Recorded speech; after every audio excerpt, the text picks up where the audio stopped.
And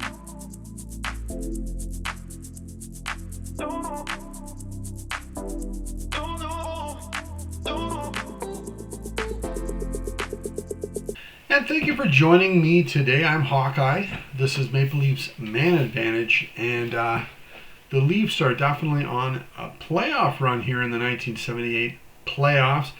And in this part of this episode, if you will, for the 1978 playoffs, I'm going to talk about the semifinals of the Toronto Maple Leafs against their biggest threat in knocking them off, or the stiffest competition, and that is the Montreal Canadiens, who they're going to play in the semifinals. Now, to look at Montreal, they had something going. And that happened to them quite a bit in the 70s. They had some fantastic teams. But in this particular year, they were playing 80 games, or they had an 80 game schedule, and they had lost just 10 times. That's it. If I'm not mistaken, they had more ties than losses. That is incredible. This is a gigantic task for the Leafs here to try and overcome them. So I'm gonna take a little deeper dive here into Montreal, and they had 5 goal scorers. They had Captain Yvon Cournoyer. He had 24 goals. Ray-Jean Houle, he had 30. Jacques Lemaire had 36. Steve Shutt had 49. And Guy Lafleur led the NHL. He had 60 goals and 132 points, leading in both categories. Guy was the man in the NHL at this point, I would say. He also was an incredible plus 73 to lead the league as well. Had 45 even strength goals. That's pretty darn good. And he also had 12 game winners. And both of those stats were league leaders as well. He also won the Hart Trophy, the Art Ross, with the most points, the Lester B. Pearson Trophy as well. And remember as well, Bob Gainey, he was also in Montreal, and he won the Selke as the top defensive forward for the Habs as well. And in net for the Habs, they had Ken Dryden. He had 37 wins, 7 ties, 5 shutouts, and led the league with his 2.05 goals against and a sparkling .922 save percentage. Now, as well as they also had Michel Bunny Larocque. He had 22 wins, 4 ties. He had a shutout and a 2.67 goals against average.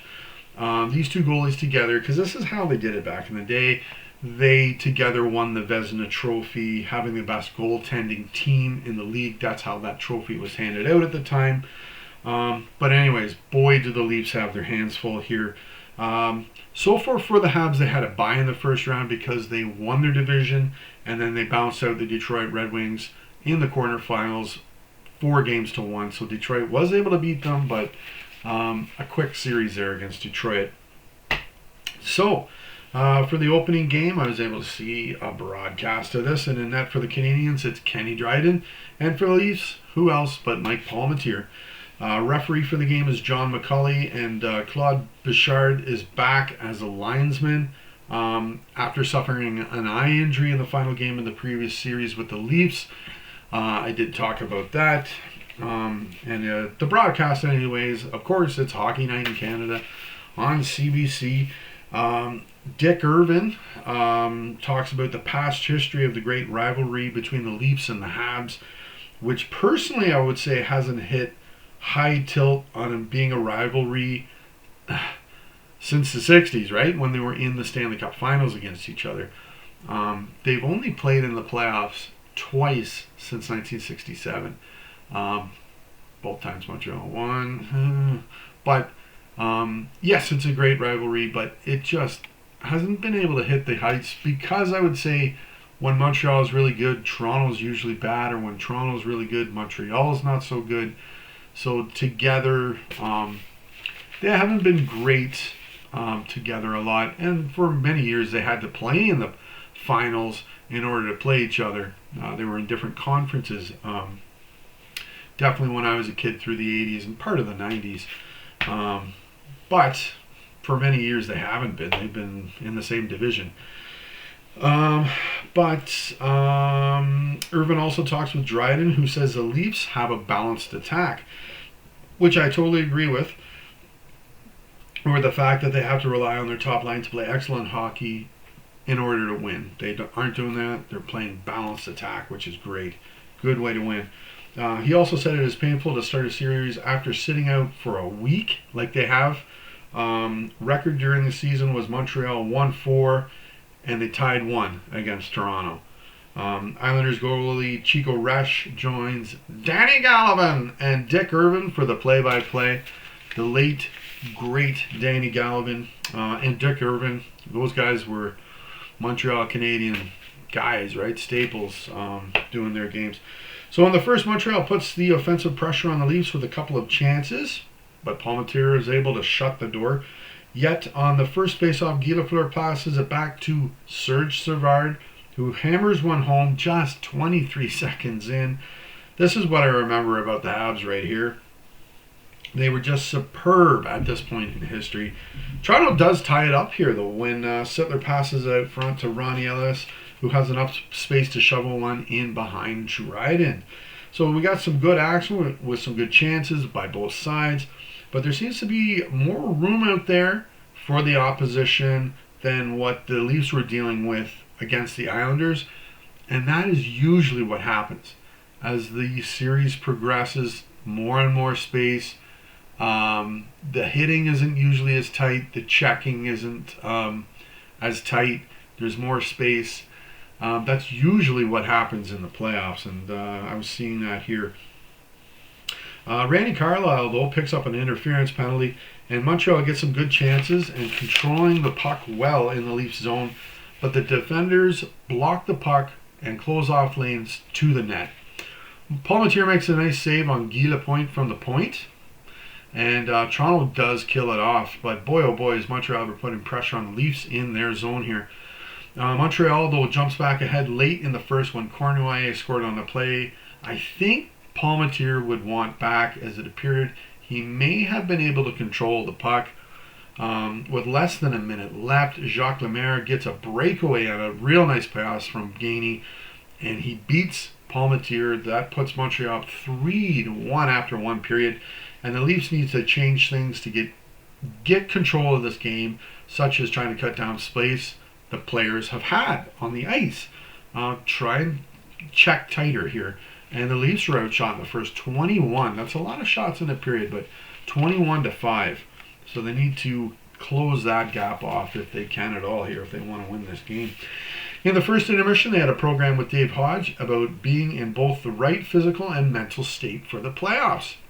Interesting.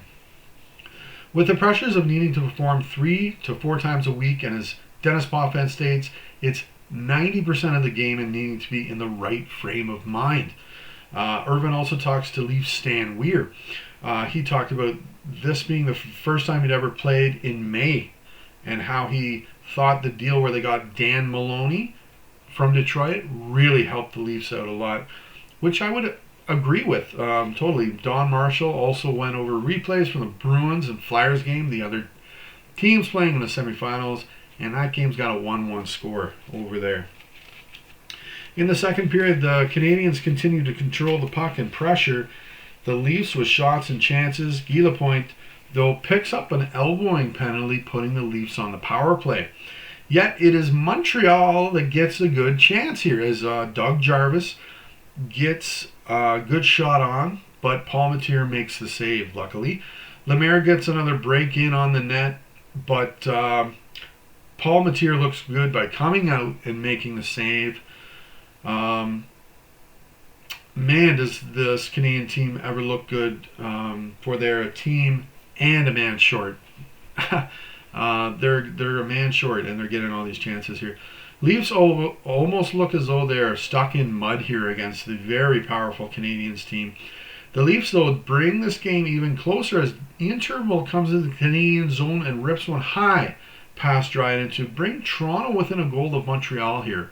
The shots in this game at this point are 26-8, and the score is 3-2. The Leafs are still in it, and you got to wonder, should they be in it at all? I'd mentioned Palmateer a few times. He might be a reason as to why this game's so close here. Now, this goal by Turnbull seems to have given the Leafs some much-needed gas in their tank to try and match the Canadiens on the form ice. The period winds down, and the Habs are up by a 3-2 score. Irvin in the second intermission talks with Chico Resch about goaltending and some differences that Resch sees in playing at home and on the road. The differences there, meaning playing the body more or tightening defensive zones down. In addition, as well.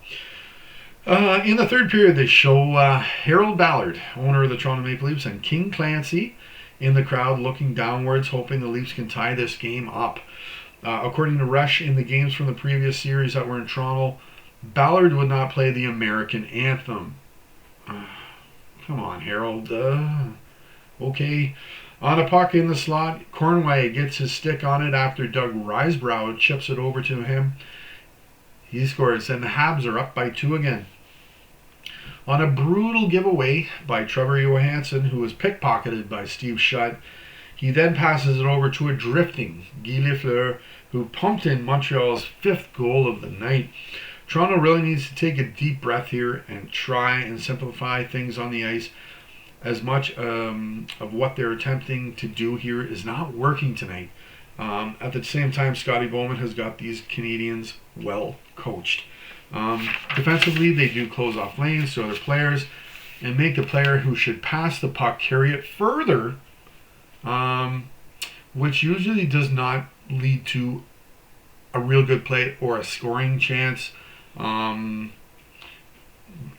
And having the puck in the Canadian zone there, the lanes are being closed off, so that's, they're being checked well.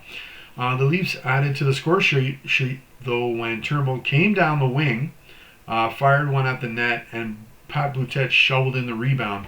Montreal, though, they're able to hold on and takes one by a 5-3 score. Montreal played quite well, and really the game should not have been as close as it was. Toronto needs to try and close the area that the Canadian players have to maneuver around with the puck. Easier said than done. A lot of these guys on this Montreal team, guess where they are? They're in the Hockey Hall of Fame.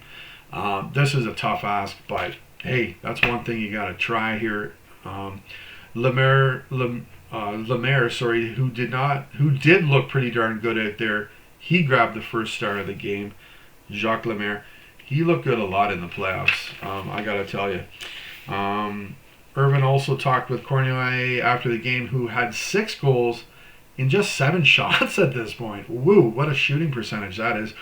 Resch said the Leafs are going to need to slow the game down by dumping the puck more than trying to carry the puck down the ice and slow the Habs down. So maybe the old dump and chase, dump it in the corner, hammer those Canadian defensemen. Bowman liked to shorten his bench down too with these Canadian defensemen. Maybe that is a good idea. Try and tire those guys out. They haven't played a whole lot of hockey here. Before this series, they'd only played 5 games. Toronto's played, I think, 10. So they played twice as much as Montreal. So there you go. We return to the Montreal Forum 2 days later to see the Montreal Canadiens attempt to go up 2 games on the Toronto Maple Leafs. So once again, Hockey Night in Canada broadcasts off from the CBC, and it's Dick Irvin as the host. Upstairs, it's Danny Gallivan and Bill Clement. Irvin talks to Montreal's coach Scotty Bowman about how they were victorious in Game 1. We got the same guys in net: Dryden for the Habs, Palmateer for the Leafs, and Brian Lewis is the referee for the game. Now, Toronto shows a different game plan here as Lanny McDonald rattles the boards on a body check, and Dan Maloney, using that aggression, gets a tight bear hug in on Guy Lapointe. Good action as the Leafs prevent any super early goals like they got in Game 1. But the Leafs do pick up a penalty on Randy Carlyle. He gets a holding penalty. It is here that the Habs, they score. Still bearing an early goal, mind you. It is scored in under 5 minutes, but boy, you got to try, to me, try not to let one in the first 10 minutes against a super team like Montreal. But on the power play, it's Lapointe who lets one rip from the blue line there. And Larry Robinson tips it in front, the big man. Later, Réjean Wool passes one out to Lafleur, who stands all alone at the side of the slot to put the Habs up by a pair. The Leafs really have not been aggressive on the body check, even though I stated earlier they were, and then it just went away from the game plan. Perhaps if the Leafs are tired enough and facing a team with such great skaters as the 1977-78 Canadiens, becomes a difficult task to perform, right? Maybe that's, I don't know, just really trying to give Montreal credit here. They show Maurice Rocket Richard. He was in attendance for this game. That's pretty cool to see him. Tiger Williams then picks up a penalty for the Leafs that they're going to need to kill, or they could be dead in the water already. The Leafs do kill the penalty, but Williams grabs another penalty with just 33 seconds left in the frame.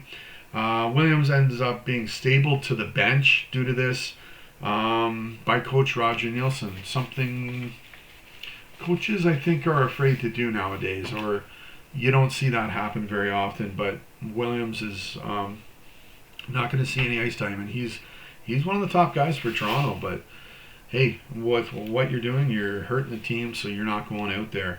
But the end of the first, Montreal's up by 2-0, so they're down by a pair here, the Leafs. In the second intermission, they have a version of Showdown 78 with some old-timers now, or some old Leafs. We got Andy Bathgate. He's going up against George Armstrong with Johnny Bower in the net. There we go.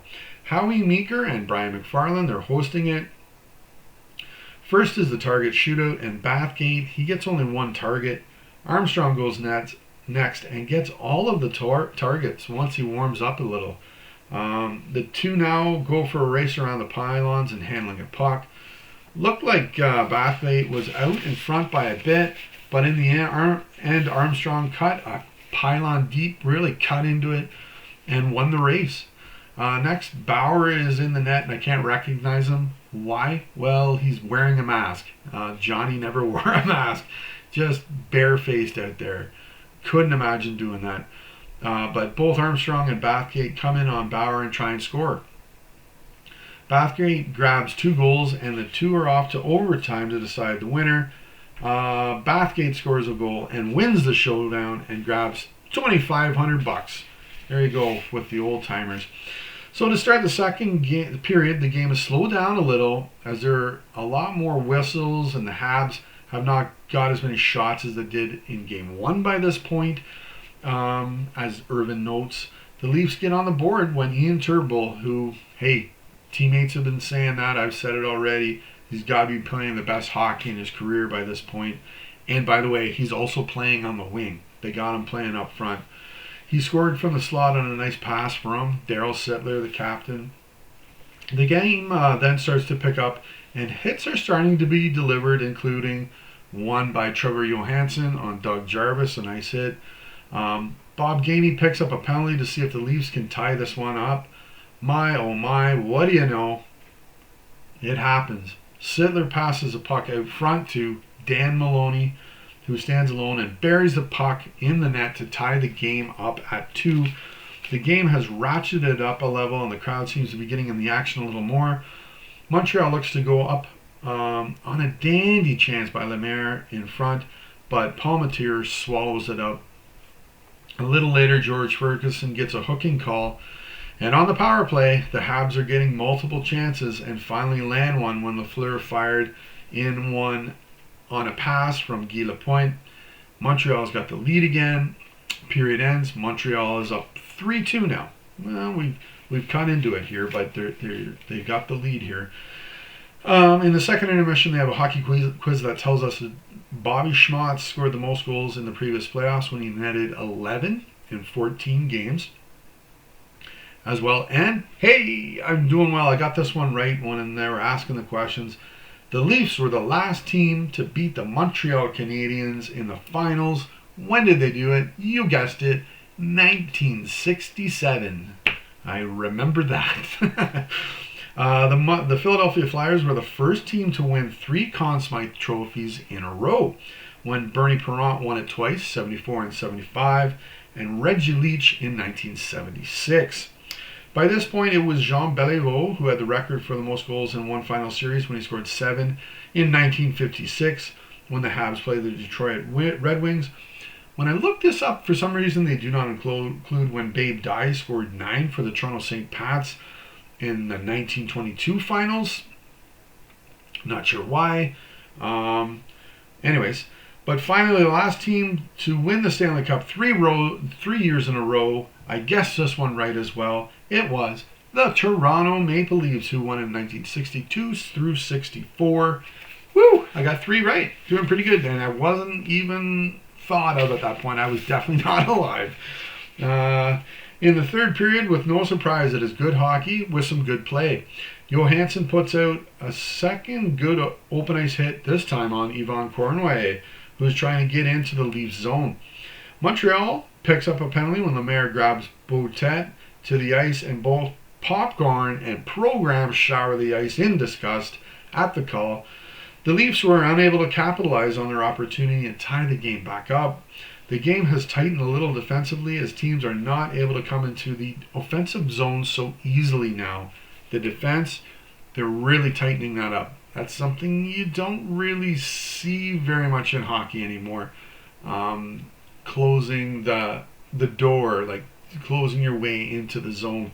The game ends, and the Canadiens win this by a 3-2 score, taking the series 2-0. Same thing happened in the last series to the Leafs, but we're going to head back to Maple Leaf Gardens, down a couple games. And Toronto was able to tighten that game up and play along more with Montreal rather than chasing the puck or play as they did in Game 1. They played better in Game 2 for sure. So Game 3, it's at Maple Leaf Gardens, but Montreal put the pedal to the metal here as Lafleur had 2 goals and an assist. Dryden had 23 saves. And the Habs beat up the Leafs here with 6-1. Oh boy, right on home ice too. So we get to Game 4, and the Leafs' backs, I like saying this, their backs up are against the wall. They need to win 4 in a row against Montreal. Oh boy. So for Game 4, Palmateer played well. He must have. He had 27 saves. But Lemaire scored the game winner. He also had an assist. Dryden had 23 saves and a shutout. And the Habs swept away the Leafs, and they won 2-0 in Game 4. So the season is over for the Leafs here in 1978, but they made the semi-finals. They haven't done that since, 1967. So they're stepping absolutely in the right direction here. Ian Turnbull really showed he was playing his best hockey of his career. He had 6 goals, 10 assists, 16 points, all to lead the Leafs in those categories in just 13 games. Tiger Williams led the Leafs and the league, in fact, with 63 penalty minutes in 12 games. Settler led the team with 2 power play markers, and both Laney McDonald and Rod Ellis were tied in the lead with 2 game winners as well, those guys had.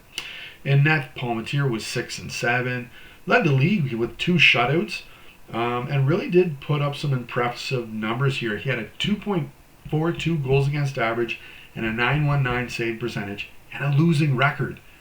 Incredible. I do think Palmateer was one of the best goalies in the league at this point. I really do believe that. He's got to be in the top 5. I feel comfortable thinking that. But honestly, not very often can you make that statement, though, through the history of the Leafs, that they got a top 5 goalie. When they do, they seem to go far. It makes sense. But anyways, that is it for this video here. Next video I'm gonna talk about the finals. Montreal's going to the finals. But yeah, if you like this video, I'd appreciate it. You hit like or the thumbs up. I'd appreciate it too if you subscribe as well. definitely got more videos on here as well. And if you want to comment on something, go ahead and do so. It's always great to get your opinion or what your thoughts are on hockey. But anyways, until next time, enjoy your hockey, guys.